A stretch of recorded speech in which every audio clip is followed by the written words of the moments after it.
What it do, cuckolds? It's your boy, the hater. Before we get started, leave a like, subscribe if you haven't, and watch the whole video because hashtag it gets better towards the end, cucks. I'm definitely going to get that one over. Now, with all this being said, let's get to the video at hand. This video was inspired by a comment that I saw in one of my videos. One guy, whose name I forget, but I did leave a message on the comment saying that I would talk about this. One guy explained how in the past, let's just say in the Vince McMahon era, we had an understanding as to who was next, right? We had an understanding as to who the up-and-comers were. You know, you had a structure. Structure is incredibly important in sports and in entertainment. I can go on Google right now and I can type in Dallas Cowboys versus, and then Google will tell me who they're playing next, right? I can do the same with any sports team in the world, right? I don't know why I would do it for Dallas. I hate Dallas. But anyways, it's neither here nor there. So the point and the fact of the matter is that without structure, there is nothing to look forward to. In the past, let's just use probably the best example of this, the next big thing, Brock Lesnar. This was in his name. He was the next big thing, Brock Lesnar. So as soon as he debuted, despite the fact that his debut was awesome, right? Even if it weren't awesome, you could still do the same thing. Brock Lesnar became an attraction almost immediately. As soon as you saw the debut, you're like, oh shit, I wonder what this behemoth is going to do next week. Then they established him as the next big thing, if that wasn't clear enough already. And you're like, all right, this guy is getting up there. Other classic examples are Kurt Angle, for example, right? Jericho, you know what I mean? Triple H, when he started coming back and became like his own man with China, like in the late 90s. It was clear who the next person that was pegged to be a star was, or at least to be a champion, right? The feud was, and even around Triple H's quote-unquote prime, the primary feud was Stone Cold versus The Rock. But Triple H inserted himself first as this like upper mid-carder who wants to be a main eventer, and then it came a point where it was like, all right, Triple H is clearly a main eventer. You know what I mean? It's clear what you have to look forward to. Nowadays, this is no longer clear. We have no idea who the next big thing is going to be. Now, we have some inklings, we have some, proxies, and we have some heuristics to be able to determine who this is based on our deep and vast knowledge of wrestling, because the hater and his fans clearly are amongst the smartest wrestling fans of all time. I'm also very proud of my fans because there was some guy in one of my videos who was like, the video was about how Cody Rhodes sucks, and he's like, you all wanted him to finish his story, and everyone was like, no, he didn't. Nobody here wants that, you know what I'm saying? We're built different, man. We're cut from a different cloth. But that idiot, that guy, came and he was like, oh, I've seen this before in other situations. These guys all wanted Cody and they're turning on Cody. No, we were against this cocksucker from the beginning. You know what I mean? And that's the difference between us and everybody else. We don't switch gears. We keep it going, motherfucks. And that's what I had to say about that. Now back to the video. Back to the topic at hand, if you will. Who is next, right? Well, we can use certain wrestling truths, certain wrestling axioms, not to be confused with a wrestler axiom, but certain wrestling axioms to determine, for example, that there is a high probability that Braun Breaker is going to be a big deal, right? He's young, he's got a look, he's interesting, he's over, he's got a lot of things that are going for him. But aside from him, and even then, he's not being presented as the guy that's next. He's presented as the Intercontinental mid-carder, right? Intercontinental champion mid-carder. We have no idea who's going to be next. We have Damian Priest, but he's not next. Damian Priest is going to lose to Gunther and then start feuding with someone irrelevant. That's it for Damian Priest. Hopefully he gets another shot like Drew McIntyre did down the line, but it's very, very difficult. We don't know who is next. Now, some of you may be thinking, well, hater, we can be sure that when CM Punk returns, and even when Drew McIntyre returns, that they will be main eventers. That might be. But these guys do not represent what's next. They represent, in many ways, what was, but at the very, very best, they represent what is. These are the main eventers. I'm asking, who is the next main eventer?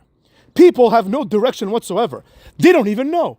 So people are out there speculating. They're like, I think Trick Williams is going to be a star. Now, if you've listened to this channel consistently, you'll know that the hater does not believe that.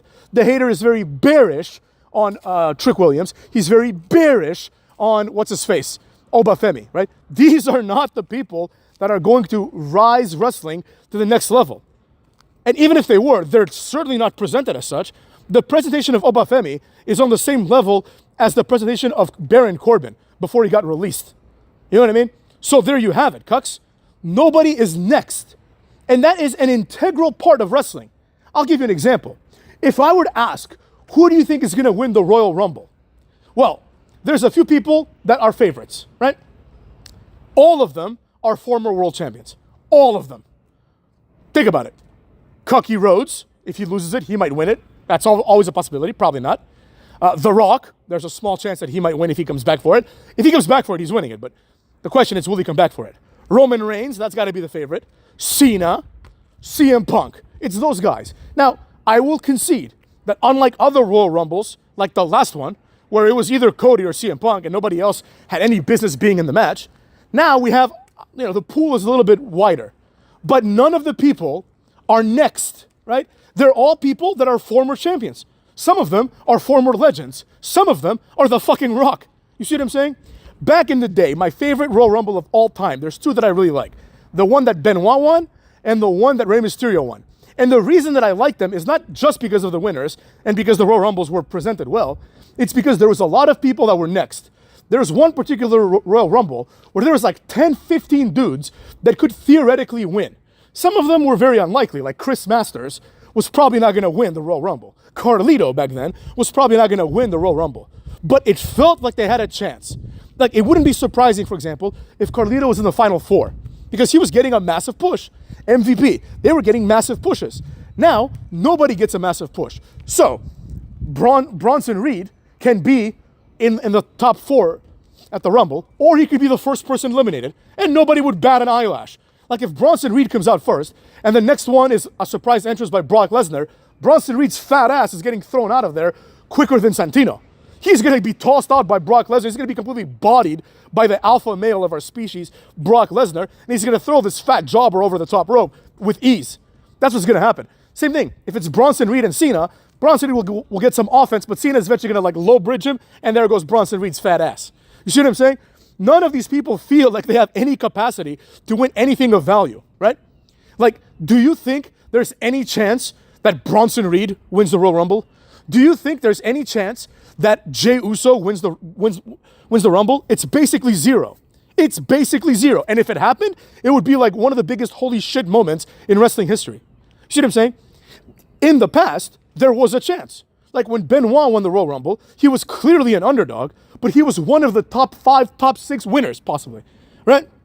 Rey Mysterio as well. It wasn't a huge shock that Rey Mysterio won the Rumble. Right? He was one of the people, an underdog, of course, but he was one of the people that was next. He was clearly next. Benoit was clearly next. Cena was clearly next. Batista was clearly next. Orton was clearly next. It was clear who the next big thing was going to be. Nowadays, the next big thing could be fired tomorrow. Like, would anyone be surprised, honestly? Would anyone be surprised if tomorrow Kevin Owens gets released? Like, would anyone really be shocked at that? No, they wouldn't, because he hasn't done anything for years. So if they can save money, they might release his bitch ass too. Sami Zayn, same thing. They're not next. Nobody seriously thought that, Sami Zayn is going to beat Gunther for the Intercontinental title, and then he has a chance to win next year's Rumble. But in the past, you thought that. At a time when the roster was like Orton, Batista, Cena, Edge, even Christian, Booker T. Any one of these guys could win the Royal Rumble. Any one of these guys could be next. Sure, some of them were more likely to be next than others. Like, it wasn't a huge shock that the last 2 at the Rumble were Batista and Cena, right? Because they were 2 of the guys that were next. But neither of them was a world champion. And when there was 2 of them left in the ring, it was clear that at WrestleMania, chances were that one of these guys was going to become world champion. Ended up being that they both became world champion, but you catch my drift. The idea is that it was clear that there was a next step. Now, they're in perpetual, let's figure this out mode. They don't know what's next. Nobody knows what's next. You think Triple H has any idea who the next star is? If they did, even Vince, like late Vince, who's being influenced by Triple H most likely, they didn't have any idea either. Otherwise, they wouldn't go and beg Cody Rhodes to join their company. They did that because they didn't build any stars. They don't have anybody that they can put faith in and say, okay, you're next, kid. Let's see what you got. You're next. They're like, shit. We don't have anybody. It's been like 5-6 years since we've produced even a solid mid-carder. What do? Oh, I know. Let's get Cucky, and he can win the next 2 Rumbles so we can protect our ass. That's all that happened. In my opinion, when you waste a Royal Rumble without creating a new star, you failed. That's the best part of the Rumble. That's the best part of King of the Ring. The idea is that whoever wins those events should be elevated into the main event because they're guaranteed a main event in one of the big two pay-per-views, traditionally. The King of the Ring winner goes and gets a title shot at SummerSlam. That's how it was for a couple of years. Kurt Angle, Lesnar, I think Lesnar won, didn't he? Yeah, you know what I mean, right? These people get their title shot, and oftentimes they win. And if they don't win, you're going to see like Kurt Angle versus like The Rock and Triple H or something like that. You know what I mean? Where you're like, okay, this guy can at least hang with these people. You know, he was busy wrestling Crash Holly. Now we're moving him up. But here's the problem. You can try to elevate Bronson Reed. He's a great example of this. You can try to elevate Bronson Reed or Trick Williams. But the same way they made Trick Williams champion once, and then he was jobbing to Pete Dunne, that could happen again. He is not immune from that happening to him again. Like Bronson Reed, after War Games, it wouldn't be shocking at all to anybody if the next thing that Bronson Reed does is he starts feuding with Sheamus, and Sheamus pins him clean. It wouldn't be shocking at all. You'd be like, oh, okay, that's it. That's it for Bronson, right? He's a jobber. Nobody cares about him anymore. That's what would happen, cucks. And that's the problem that I have with wrestling today. Nobody has any foresight as to what is next. Nobody. Like, the person that's next, if they even have one once in a while, like let's say Zarya or Julia, right? I think both are going to flop, but nevertheless, these girls, they're like, all right, this person's next. They show you and you're like, oh, okay, nobody cares. These people are jobbers. But at least they show you that they're next. But nobody becomes next. If you don't come in as next, you're not going to become next.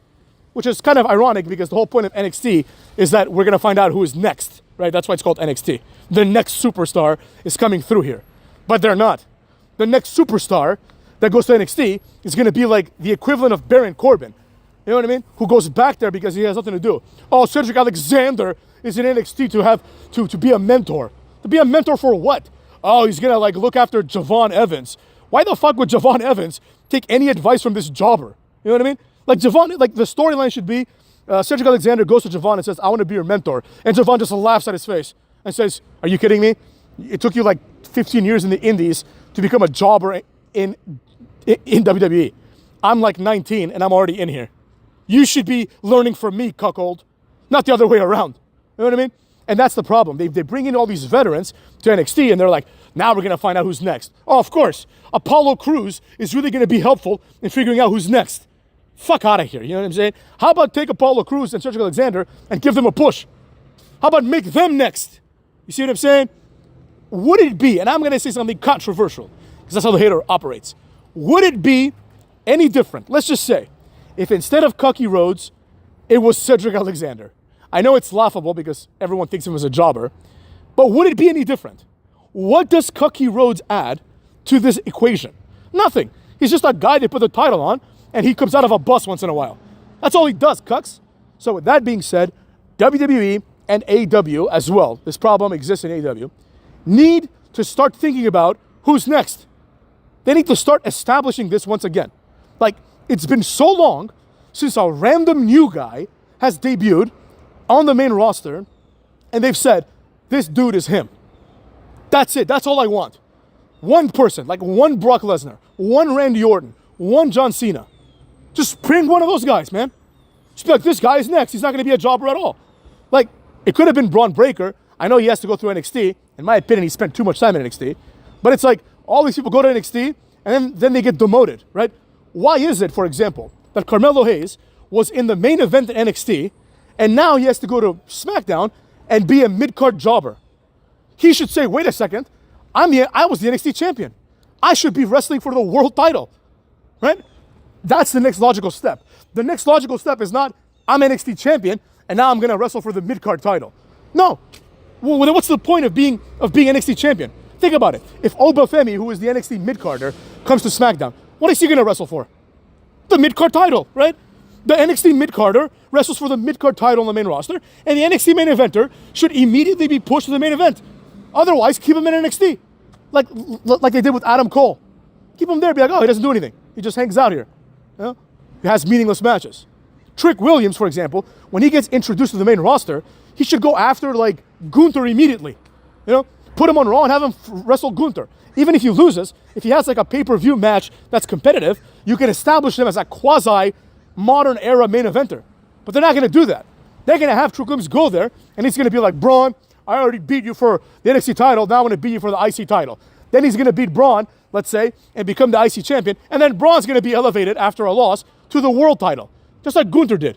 Gunther was Intercontinental Champion, he lost, then he became world champion. What? How does any of this make any sense? You know, how about create people that are stars so you don't have to give them 2-year Intercontinental title reigns to essentially establish the fact that these guys are not the jobbers that we see with our very eyes. That's all this is. They give Gunther the Intercontinental title for 2 years or 3 years so that the average viewer thinks this guy is better than he is. Because the average viewer, absent this kind of gaslighting, they would look at Gunther and they would say, oh, okay, this guy's a complete loser. Like, why is this guy even here? Just tag him up with Vladimir Kozlov in a foreign guy's gimmick and leave it at that. You know what I mean? So that's what I gotta say about that. The fact is, we need people that are next to keep this bullshit going, cuckolds.